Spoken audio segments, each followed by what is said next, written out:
शरद पवारांनी सगळा गेम फिरवला. शरद पवारांनी सुनेत्रा पवारांची उमेदवारी शेवटपर्यंत ताटकळ ठेवली आणि शरद पवारांनी सुनेत्रा पवारांना ग्रीन सिग्नल दिला. पवारांचं वय वर्ष जवळपास 86 होत आलंय. पवार यांना वेगळ्याच आजारांनी घेरलेलं आहे. ते वेगवेगळ्या आजारांनी ग्रसलेले, त्यांची तब्येत खालावलेली. मग वस्ताद कुठला डाव टाकेल आणि वस्तादने टाकलेला डाव चालेल तरी कसा, असा प्रश्न तयार करणारा महाराष्ट्र एक वर्ग आहे. पण सुनेत्रा पवारांच्या उमेदवारीबाबत जो खेळ झाला किंवा जी टाईमलाईन रंगवली गेली, टाईमलाईन सांगते की पवारांशिवाय अजूनही राष्ट्रवादीमध्ये काही घडू शकत नाही. काँग्रेसनं दिलेला उमेदवार आणि शेवटपर्यंत उमेदवार माघार घेणार नाही, अशी असणारी परिस्थिती. तिकडे प्रफुल्ल पटेल, सुनील तटकरे आव आणून सांगत होते की आम्ही काँग्रेससोबत संपर्क साधलाय की त्यांनी बारामतीमध्ये उमेदवार देऊ नये. देवेंद्र फडणवीसांनी सुद्धा या ठिकाणची निवडणूक बिनविरोध व्हावी यासाठी ताकद लावली. सुनेत्रा पवारांचे 1-2 नाही तर तब्बल 3 फोन काँग्रेसला गेले, पण तरीही काँग्रेस उमेदवार मागे यायला तयार नाहीत. लोक म्हणायला लागले पवारांनी त्यांची ताकद दाखवावी, वस्तादांना त्यांचा डाव टाकावा आणि काँग्रेसचा उमेदवार मागे घेण्यास भाग पाडावं.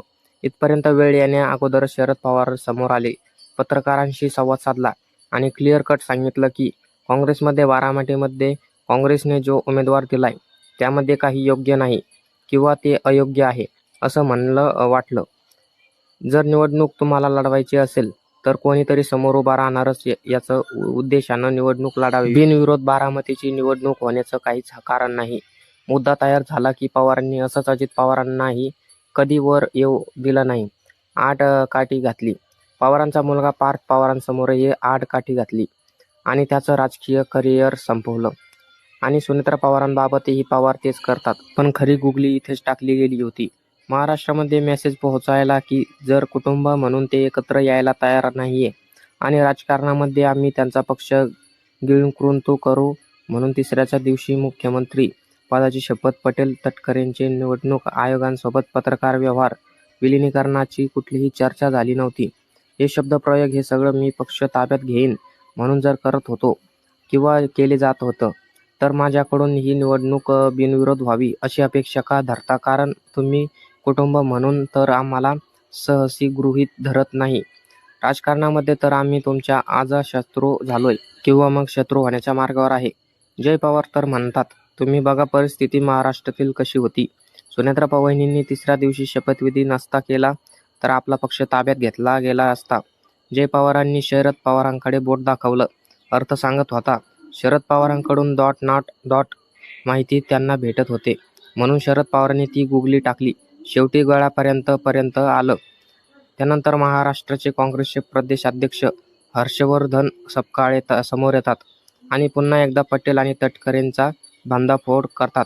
ते क्लिअर कट करतात की राष्ट्रवादी अजित पवार गटातून सुनेत्रा पवार सोडून दुसऱ्या आमच्याशी किंवा आमच्या काँग्रेसच्या हायकमांड सोबत बारामतीतून उमेदवार माघारी घेण्याबाबत किंवा निवडणूक बिनविरोध करण्याबाबत कोणतीही चर्चा केलेली नाही. अंडरलाईन करा. कोणीही म्हणजे पटेल आणि तटकरे जे दावा करत होते ते आम्ही काँग्रेससोबत संपर्क साधावा, आम्ही हे केलं, आम्ही ते केलं, तिथे हे फेल ठरले.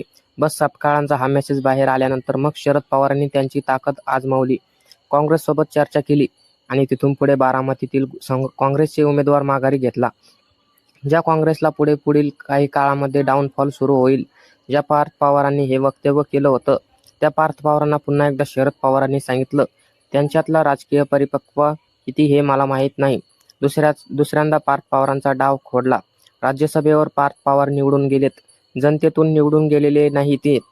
हा पहिला मेसेज शरद पवारांनी तिथे दिला. देवेंद्र फडणवीसांनी ही ताकद लावली होती, मात्र फडणवीसांची ही ताकद पुरेशी ठरली नाही. शेवटी पवारांनी मध्यस्थी करूनच सुनेत्रा पवारांची निवडणूक बिनविरोध झाली.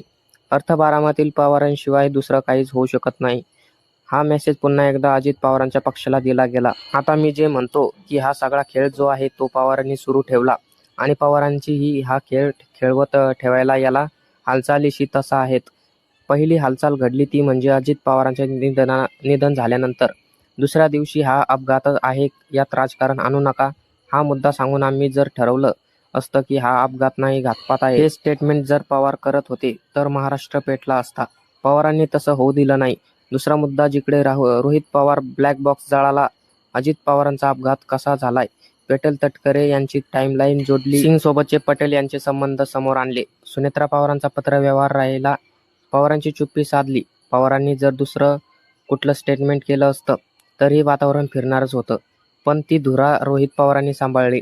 2 महिन्यांमध्ये नॅरेटिव्ह फिक्स केलं.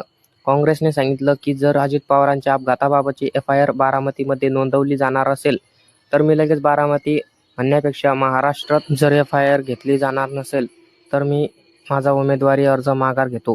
थोडक्यात मेसेज पोहोचला की जो पक्ष आज निवडणूक बिनविरोध करण्यासाठी, अजित पवारांची जागा घेण्यासाठी, अधिकार, मंत्रिपद सगळं घेण्यासाठी रात्रीचा दिवस करतोय, त्या पक्षाला, त्या लोकांना अजित पवारांचा मृत्यू नेमका कसा झालाय याचं काही घेणं देणं नाही. हा मेसेज 2 महिन्यात पवारांमार्फतच पेरला गेला होता. थोडक्यात ज्यावेळी इथून पुढची बारामती निवडणूक लागेल, 5 वर्षानंतर बोललो त्यावेळी हा मुद्दा उपस्थित राहील की नाही, आम्ही अजित पवारांबाबत नेमकं काय घडलं यासाठी 2 ते 3 महिने फळाफळ केली. ज्या घरातील ती व्यक्ती होती किंवा जे कुटुंब म्हणून ते समोर येत होतं, त्या कुटुंबाने काय केलं? सुनेत्रा पवार उपमुख्यमंत्री होत्या, त्यांनी अजित पवारांबाबतची FIR नोंदवून घेण्यासाठी काय प्रोसेस केली? काँग्रेसने जो आरोप केला की पार्थ पवारांना जाणीव घोटाळ्यात व्यवहारातून बाहेर पाडायचं होतं आणि म्हणून डोळ्यावर पट्टी दिसून आंधळा आणि एकूण बहिरा होण्याचं सोंग ज्या पार्थ पवारांनी घेतलं, त्यांनी त्यांच्या बापाच्या झालेल्या अपघाताबाबत काय चौकशी करण्यासाठी पावले उचलली, हे सगळं गेम शरद पवारांनी प्लांट केलेला. वस्ताचं वय 86-87, पण सुनेत्रा पवारांची निवडणूक बिनविरोध होतच नव्हती.